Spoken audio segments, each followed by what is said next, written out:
Government whip बल्का सुमन ने BJP से सवाल किया कि 2 करोड़ मुलाजिमतें फराहम करने का वज़ीर-ए-आज़म नरेंद्र मोदी ने अपने इंतखाबी मंशूर में ऐलान किया था, मगर आज तक 7 सालों में मरकज़ ने 2 लाख मुलाजिमतें भी फराहम नहीं की।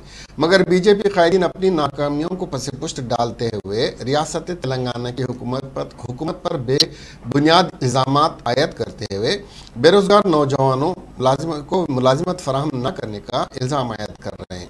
हालांकि वज़ीर आईटी के.टी. रामाराव ने अपनी सलाहियतों को बरोकार लाते हुए आईटी सेक्टर में लाखों रोजगार फराहम किए।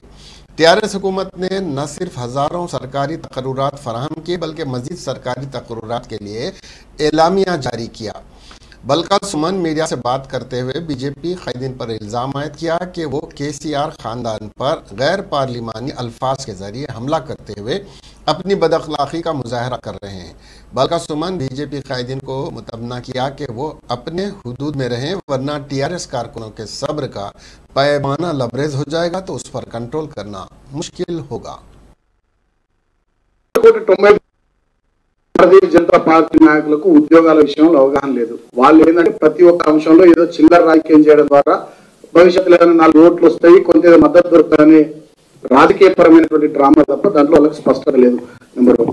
నెంబర్ 2 నేను ఇంత స్పష్టంగా చెప్పిన 1,32,899 ఉద్యోగాలు తెలంగాణ రాష్ట్రం వచ్చినాక మా ప్రభుత్వం భర్తీ చేసింది। అధికారికంగా బహిరంగ లేఖ మా రాష్ట్ర మంత్రివర్యులే రాశారు కేటీఆర్ గారు। ఏ శాఖ పరిధిలో సింగరేణిలో ఎన్ని ఇచ్చినాం, ఎలక్ట్రిసిటీ డిపార్ట్మెంట్లో ఎన్ని ఇచ్చినాం, వివిధ శాఖ పరిధిలో పోలీస్ డిపార్ట్మెంట్ ఎన్ని ఇచ్చినామని వివరాలు మేము రిలీజ్ చేశాం। ఇప్పుడు కూడా మీరు గమనించినట్టయితే రాష్ట్రపతి ఉత్తర్వులు వచ్చిన తర్వాత రాష్ట్రపతి ఉత్తర్వుల్లో ఏముంది, 95% స్థానికులకే ఉద్యోగాలు ఇవ్వాలని ఉంది। ఆ 95% స్థానికులకే ఉద్యోగాలు ఇవ్వాలనేటటువంటి రాష్ట్రపతి ఉత్తర్వులు తీసుకురావడానికి మా ముఖ్యమంత్రి గారు మా ప్రభుత్వం ఎంత కష్టపడ్డదో మీ అందరికీ కూడా తెలుసు। దాని విషయంలో జాప్యం చేసింది ఎవరు? కేంద్ర ప్రభుత్వమే కదా। వీళ్ళు ఎప్పుడో 95%